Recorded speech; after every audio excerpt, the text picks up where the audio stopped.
Le boss du rap ivoirien prépare son zénith. Didi B sera en concert exceptionnel à Paris le 19 avril prochain, porté par sa mixtape Juventus Nueva Era et son single Ambry, symbole d'une nouvelle étape artistique. Bonsoir Didi B. Bonsoir. De votre vrai nom, Bassa Zéré Oué Dilem Abou.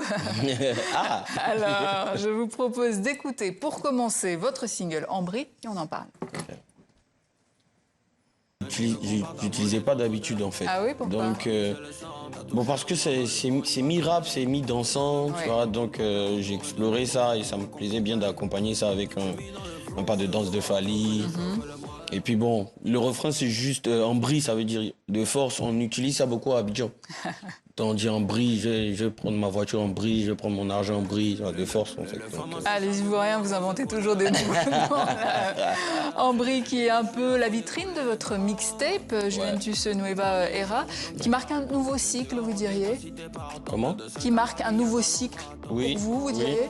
D'où le nom du projet. Juventus, ça veut dire jeunesse. Et Nueva Era, c'est genre nouvelle ère en mode... je redémarre sur, voilà, sur une nouvelle forme, une nouvelle DA, une nouvelle vision. Et voilà, c'est un peu ça. Alors justement, il y a votre morceau Good Vibes, qu'on va écouter en fin de journal, qui a été classé au Billboard américain Afrobeats pendant 5 semaines en 2025. Une première pour un artiste ivoirien francophone. Alors pareil au Nigeria, certification single d'or, ça aussi c'est une première pour un artiste francophone. Est-ce un nouveau tournant international pour vous? Ah, bien sûr, parce que c'est pas des choses que j'avais calculées. Un artiste francophone, il se dit à la base qu'il va percer dans le monde francophone. Il regarde quand même les artistes anglophones de loin. Mais savoir que je pouvais avoir des hits qui allaient traverser les frontières francophones, ça a commencé à me rassurer. Et je me dis que je vais commencer à me pencher sur le sujet bientôt. C'est pas rien, hein, aux États-Unis, au Nigeria. Et j'y croyais pas jusqu'à ce que je reçoive la plaque Billboard quand même. Donc c'est ça, c'est de l'espoir pour moi et ça me donne un autre tournant dans ma carrière. Alors en février 2024, vous avez rempli l'Olympia à Paris, devenant là aussi le premier artiste urbain ivoirien à se produire dans cette salle mythique. Le Stade de la Paix à Bouaké, devant 50 000 spectateurs, une performance inédite depuis Alpha Blondy en 1985. Comment ces moments redéfinissent-ils votre place dans le rap game, dans le rap africain? Bon, déjà le stade à Bouaké, ça s'est pas passé comme on voulait. C'est plutôt le stade au Félicia que Alpha Blondy avait fait. Mais le stade à Bouaké, c'était plutôt émouvant à cause de la pluie. Et je l'ai même dans mon documentaire. Je l'ai inséré dans mon documentaire. Le stade Félicia à Abidjan, c'était incroyable.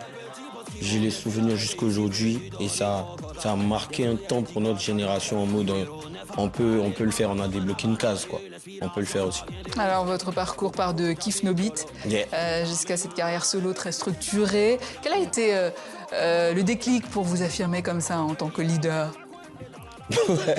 Moi je pense que c'est eux-mêmes qui m'ont choisi en tant que leader dans le groupe. Beaucoup de décisions me revenaient, beaucoup de responsabilités me revenaient, donc ça s'est fait naturellement. Je suis le plus jeune du groupe, mais en mode j'aimais beaucoup organiser tout à la fois. Donc après c'est parti seul, c'est un groupe vraiment de frères où on a foncé ensemble, on a rêvé ensemble, on a essayé de percer le mystère du rap ivoire ensemble. Et voilà, après chacun fait sa carrière solo. Et le déclic pour ce solo? Le solo, j'ai fait un single. Chacun devait faire ses singles. Et moi, quand je fais le single, franchement, dans le fond, je savais que ça allait aller loin. Mais je savais pas que ça allait anticiper ma carrière solo comme ça. Genre, je savais pas que j'allais vite commencer ma carrière solo. Mais le titre m'a forcé à faire une carrière solo, on va dire. Et après, le titre Assini. Assini, de la région d'Assini. En Côte d'Ivoire. Alors après ces performances et ce succès international, qu'est-ce que vous ambitionnez pour le Zénith à venir, donc le 19 avril à Paris? Pour le Zénith, le 19 avril, je prévois rassembler toute la communauté africaine qui est en France et aussi tous les Français aussi qui kiffent ma musique. Ils vont voir que la musique africaine peut se vendre très bien.